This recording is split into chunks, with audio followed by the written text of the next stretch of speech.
అపవాది సంబంధే. నీవైనా నేనైనా ఎవరైనా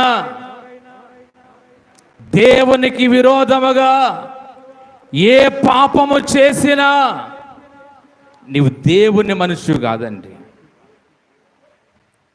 నీవు దేవుని మనిషివి కావు. ఎవరు మనిషివి? అపవాది మనిషివి, సాతాను మనిషివే. అందుకే నా ప్రియ దేవుని బిడ్డలారా, నీ పరిశుద్ధంగా బ్రతకాలని దేవుడు కోరుకుంటున్నాడు. హల్లెలూయా. అందుకే దేవుడు నిన్ను పరీక్షిస్తున్నాడు. ఇశ్రాయేలు ప్రజలారా, ఇప్పటికైనా మీరు పాపము చేయకున్నట్లు మీ ప్రవర్తన బాగు చేసుకునండి. ఎందుకండి కానిపోని మాటలు?